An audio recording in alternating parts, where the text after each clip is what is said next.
सर्वसामान्यांच्या हक्काचा आवाज जागर जनस्थान। पडळकर यांनी शरद पवार यांना माझी एक विनंती आहे की पवारांनी त्यांचा पक्ष अजित पवार यांच्याकडे दिला आहे, आता शरद पवार यांच्याकडे फावला वेळ आहे, त्यामुळे त्यांनी 2 वर्षात तसा इतिहास द्यावा असा टोला पडळकर यांनी मारला शरद पवार। बोलणाऱ्या व्यक्तीची उंची किती आणि पात्रता किती यावर प्रतिक्रिया देणं महत्त्वाचं असतं असं मला वाटतं।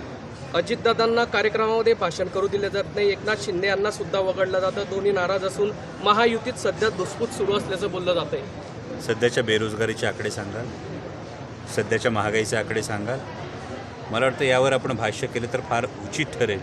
कोण काय म्हणालं, म्हणजे लहानपणी शाळेत प्रश्न असायचा कोण काय म्हणालं, याच्यावरच जर लोकशाहीचा चौथा स्तंभ अवलंबून राहायला लागला तर मग आपण लोकशाही सुदृढ कशी करणार। वक्फ बोर्डच्या संदर्भात आज एक निकाल आलेला आहे, सुप्रीम कोर्टाने स्थगिती दिलेली आहे, काय आपली प्रतिक्रिया? यामध्ये हा कायदा होत असताना, वक्फचा कायदा होत असताना सुद्धा अनेकांच्या मनात हा संभ्रम होता। कोणत्याही कायद्यातल्या सुधारणेचं स्वागत हे नक्कीच केलं जाऊ शकतं, परंतु या सुधारणेचं स्वागत होत असताना त्यामध्ये ठराविक समाजाला टार्गेट होऊ नये किंवा एक्सक्लुजन पॉलिटिक्स हे केलं जाऊ नये, ही भावना ही प्रत्येकाचीच या निमित्तानं होती। आणि म्हणूनच माननीय सर्वोच्च न्यायालयाचे मनापासून आभार आहे की त्यामध्ये कायद्याच्या सुधारणेमध्ये काही ज्या तरतुदी होऊ शकतात यासाठी अजूनही वाव आहे, जेणेकरून कोणत्याही समाजाच्या मनात एक किलबिश, कोणत्याही समाजाच्या मनात एक वैषम्य हे राहू नये। मराठीबरोबरच हिंदी भाषेची सक्ती करण्यात आलेली आहे, यावरून राज ठाकरे संतापले की हिंदीची सक्ती खपवून घेतली जाणार नाही। हे बरोबरच आहे की प्रत्येक भाषा ही असणं आवश्यक आहे, परंतु त्याचबरोबर भाषेची सक्ती करण्याची आवश्यकता काय आहे। मग महाराष्ट्रातले जे सत्ताधारी आहेत, जे सत्ताधारी पक्षाचे जे लोक आहेत, यांना मराठीविषयी प्रेम नाही राहिलेलं का? यांना ही सक्ती मान्य आहे का की हे एवढं आपण लाचार झालो आहोत? म्हणजे भीमथडीच्या तट्टांना यमुनेचे पाणी पाजा म्हणणारे आम्ही दिल्लीवरून आलेला आदेश हा लगेच आम्ही मान झुकवून स्वीकारणार आहोत का? मग ही दक्षिणेतल्या राज्यांना का नाही सक्ती लावत आहेत? मग असं असेल तर भाषेचं स्वागतच आहे, भाषेचा दुस्वास कुठेच असणं कारण नाही, परंतु ती सक्ती असू नये हेच आमचं म्हणणं आहे। जामखेड मतदारसंघात अजित पवारांचे भावी मुख्यमंत्री म्हणून बॅनर लागले।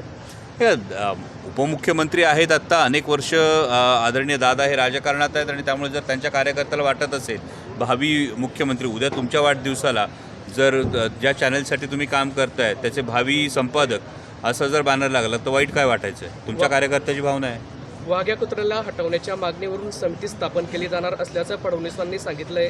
संभाजीराजे म्हटले, आपण फडणवीसांना या संदर्भात भेटू, अमित शहा रायगड दौऱ्यावर येणार होते म्हणून शांत बसलो होतो असंही संभाजीराजे म्हटले। का शांत बसला होतात? हा साधा सरळ प्रश्न आहे ना।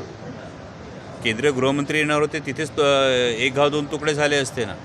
विनाकारण देशासमोरच्या, राज्यासमोरच्या महत्त्वाच्या प्रश्नांकडून विषयांतर करून इतर विषय समोर आणण्याचा तर हा कोणी पडदे आडून हा डाव खेळत नाही ना, हा संशय इथे अशा वेळी यायला नक्कीच वाव राहतो।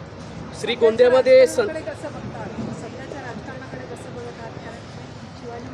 नाही, खरोखर मी आत्ता जी उत्तरं दिली यामध्ये प्रश्न विचारणाऱ्याच्या विषयी पूर्ण आदर आहे, परंतु कुठल्या विषयांवर आपल्याला बोलावं लागतं इथेच सध्याच्या एकूण राजकीय परिस्थितीविषयी, आजची शेतकऱ्यांची परिस्थिती त्याविषयी आम्ही बोलत नाही आहोत, आजच्या युवकांच्या बेरोजगारीविषयी आम्ही आज बोलत नाही आहोत, आज आर्थिक मंदीची जी परिस्थिती आहे, एकूण जे ग्लोबल पॉलिटिक्स आहेत त्या ग्लोबल पॉलिटिक्सचा नक्की देशावर काय परिणाम होणार आहे यावर आम्ही बोलत नाही आहोत। ज्या स्टार्टअप इंडियाचे ढोल वाजवून ज्या योजनेची सुरुवात झाली, यानंतर माननीय मंत्री महोदय स्वतःच स्टार्टअप का महाकुंभमध्ये या योजनेचं काय फेल्युअर आहे याच्यातली एक एक गोष्ट बोलून दाखवत आहेत। तर या तरुणाईचं नेमकं भवितव्य काय याविषयी बोलण्यापेक्षा अमुक एका व्यक्तीने काहीतरी सनसनाटी विधान करायचं आणि त्याच्या मागे आम्ही पळत राहायचं आणि जे जनतेसमोरचे, तरुणाईसमोरचे, शेतकऱ्यांसमोरचे महत्त्वाचे प्रश्न आहेत हेच दुर्लक्षित करायचं, हे कुठेतरी नैराश्य आणणार आहे। आणि या पलीकडे जाऊन जे आपण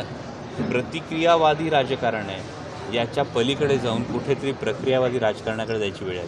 केंद्रीय मंत्री आणि 3 मंत्री म्हणून जळगाव जिल्ह्याची ओळख आहे, मात्र या ठिकाणी शेतकऱ्यांची आत्महत्या मोठ्या प्रमाणात 900 आत्महत्या झालेल्या मागील 3 वर्षामध्ये। ही संपूर्ण महाराष्ट्रात ही परिस्थिती आज हे मी परवाही पार्लमेंटमध्ये जेव्हा बोललो होतो, या पार्लमेंटच्या भाषणाचा जर आपण उल्लेख केला तर जेव्हा दिवसाला 8 ते 9 शेतकरी आत्महत्या करतात, ही कृषीप्रधान देशासाठी कधीच घोषणावह ही बाब नाही आहे। आणि त्यामुळे मूळ प्रश्नांना बगल देऊन कुठेतरी वेगळ्या वाटेवर जेव्हा राजकारण नेलं जातं तेव्हा हे मूळ प्रश्न असे सहापासून उभे राहतात, हे दुर्दैव आहे. केंद्रीय शेतकऱ्यांच्या केंद्रीय मंत्री कर्जमाफीचा विषय महाराष्ट्रामध्ये येत असतात, मात्र या गोष्टीवर कधी दुजोरा देत नाही. आपल्या कार्यक्रमात कुठल्या?